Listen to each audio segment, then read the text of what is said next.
Each year, we celebrate World Teachers' Day on October the 5th. But this year is unlike any other because we've spent it fighting one of the biggest pandemics in modern history. But we are teachers. We learn and we teach. It's just what we do. And this October 5th, we are coming together for a global online teach-in to discuss the lessons of COVID-19, the lessons for us as a profession, and the lessons that we must teach the world. And there's so much we're learning. We're learning that a place called school is essential and irreplaceable. Schools are beating hearts of our societies. Because schools provide much more than formal education. They're communities where students make friends, receive support and guidance from their teachers, and learn to live in society. They're spaces where parents can be confident their children are protected. And for many poor and vulnerable students, schools is the only safe place in their lives.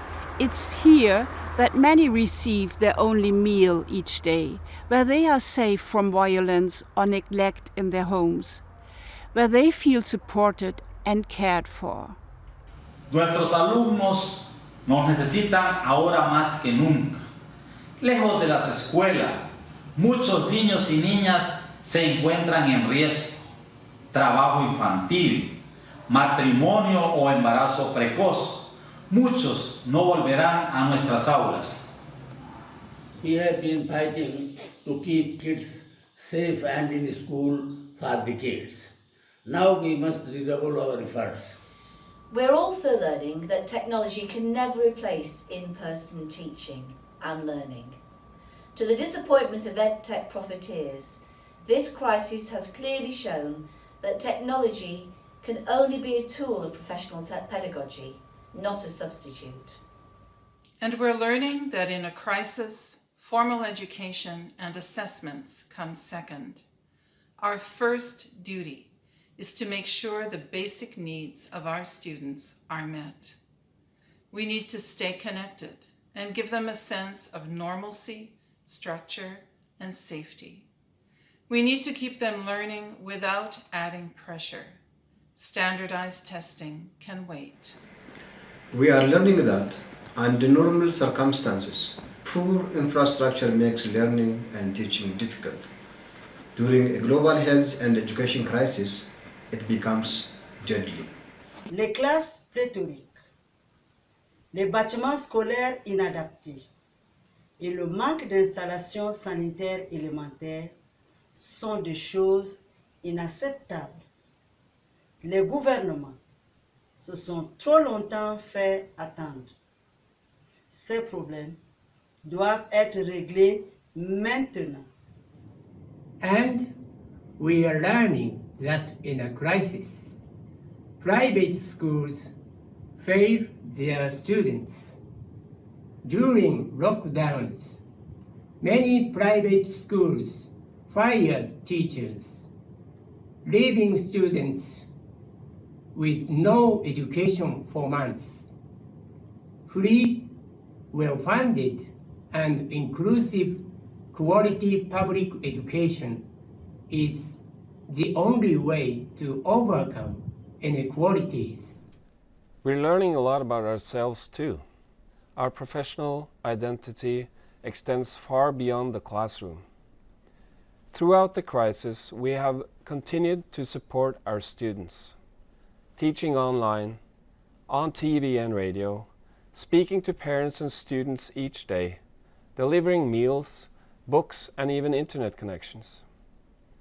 When our school closed, we did not stop being teachers.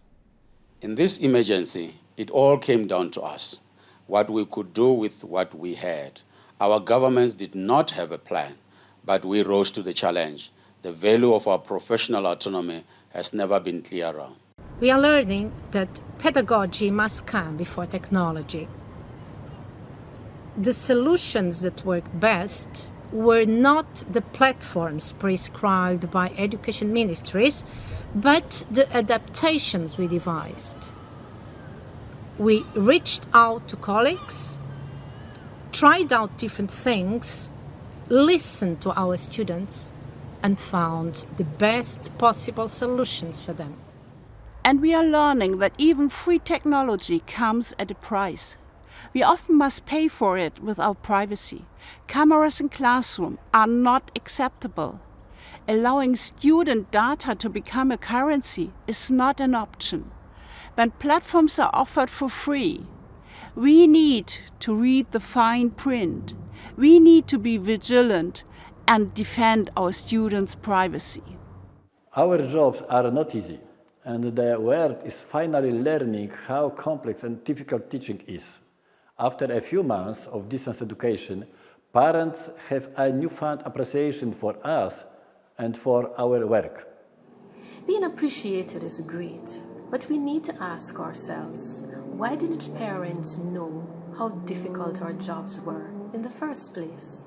Why were they so surprised? Our lesson here is that we cannot take for granted a collective understanding of teaching and learning. We must reach out to people and help them understand what we do and why it is important. Likewise, we learned that building community alliances is fundamentally important. Schools are centers of communities, and we cannot exist without embracing that truth.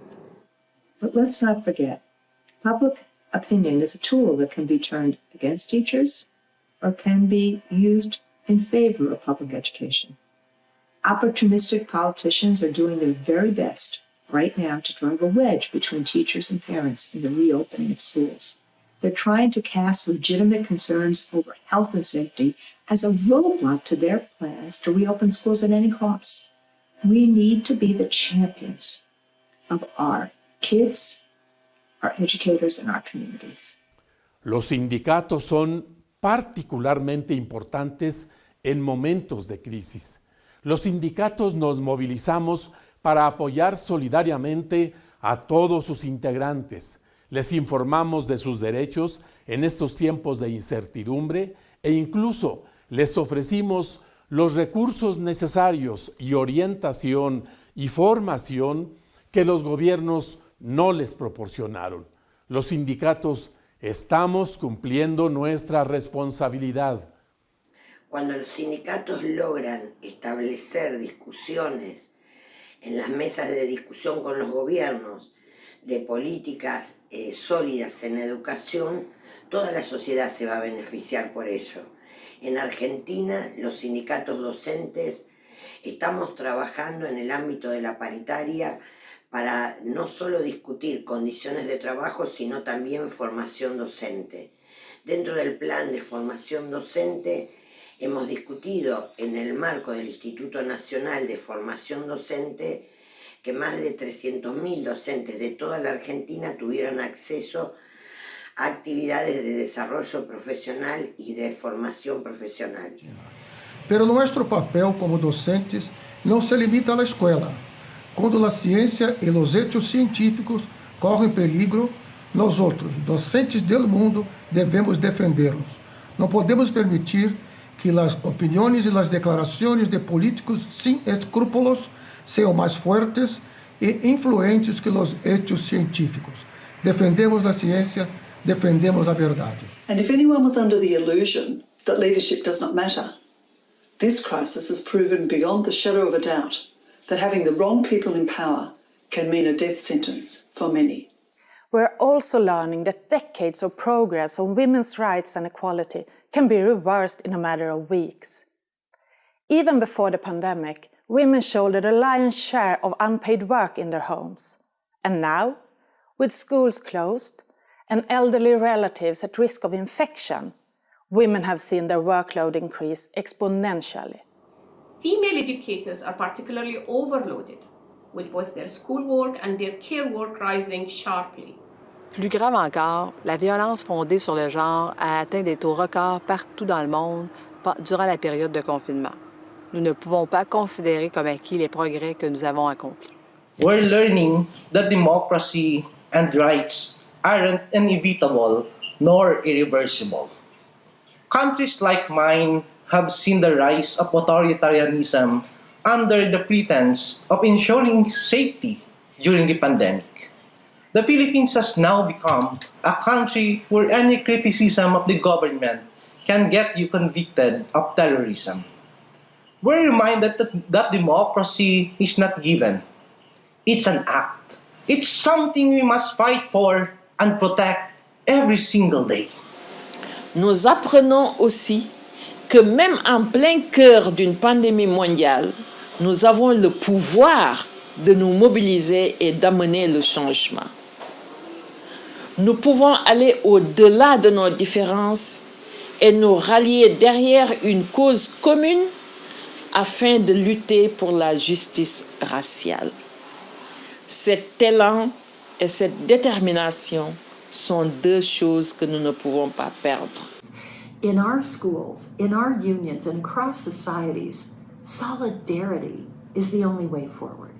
It's all about being a team and beating this virus. We wear masks. We protect ourselves and each other. We work together. And we must learn together. For the world to learn, teachers must take the lead. So on October 5th, World Teachers' Day, we are coming together from all corners of the world for the biggest global meeting of educators. We'll share our frontline lessons, hear from leading experts, strategize and organize to make sure the world that emerges from this crisis is better and more fair than before. October 5th. Be there.